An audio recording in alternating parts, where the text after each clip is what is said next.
Tonight, Zimmerman, in protective custody at a Sanford County jailhouse, reports he spent his first night behind bars crying inconsolably. And finally, reaching out to the parents of 17-year-old Trayvon Martin to apologize. As a bail hearing in the works tonight and a trial date looming, you hear the evidence straight out to Dustin Weiss with WIOD joining us out of Florida. Dustin, what's the latest? Well, Nancy, we're told these have been a rough couple of nights for George Zimmerman. Law enforcement sources tell ABC that he's sort of cried. Hey. I bet it's a lot rougher in Trayvon Martin's coffin. Think about it. Go ahead. He certainly cried himself to sleep these last couple of nights in the Seminole County lockup, rather. His new attorneys have also repeatedly said he's in a very fragile state. He's very deeply regretful for Trayvon's death, that he would, in fact, like to apologize to Trayvon's family, though the logistics of that kind of remain a little bit tricky for the foreseeable future, Nancy. I don't see what's tricky about it. What do you mean by that? Dustin Weiss, don't throw me a little grenade like that without explaining what you're talking about. What do you mean? It's logistics make it difficult. You guess what they have there in the jail? A phone. Now, what's difficult about that? It would be possible. I'm sorry? Repeat. Oh, it would be possible, I suppose, to drag Trayvon's family into the jail and set them up at the visitor's window, but it seems unlikely at this point that that's something that the attorneys for either group would feel like going ahead with.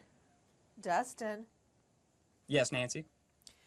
They have phones in the jailhouse. Did you know that?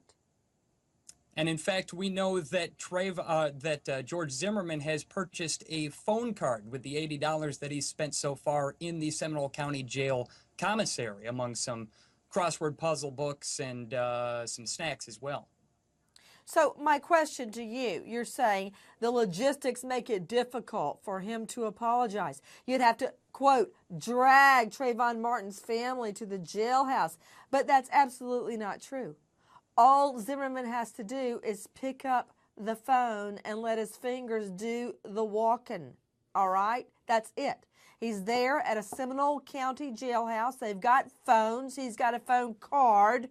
So if he wants to reach out, if he wants to apologize, he doesn't need a lawyer to do it for him. He can do that. Am I right or wrong, Dustin Weiss? You are absolutely right, Nancy, and in fact, that's what his new attorney has said they'd like to have him do at this point. They say that he doesn't want to apologize through the media, that he doesn't want to apologize through attorneys, that he'd like to set it up, in fact, so that they can do it face-to-face at some point here. But again, whether they can make those arrangements prior to the conclusion of these legal proceedings, that's yet to be seen. You know what?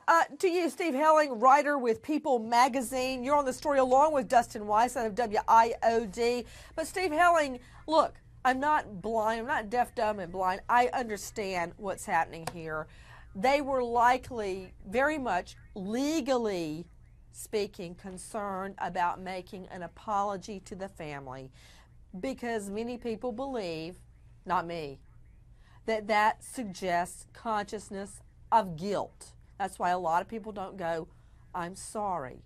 But in this case, Steve Helling, there's never been a question that he's the shooter. He said he was the shooter. His scenario about how the shooting went down is different than what a lot of people think. But there's never been an issue that he was the shooter, so an apology really cannot hurt him legally. There's no question as to who the shooter is.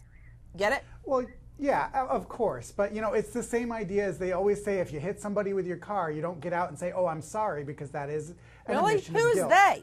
Who is they, Steve Helling? Well, my dad always told me that, so I'm going to go with my dad. So your dad said don't apologize. Okay.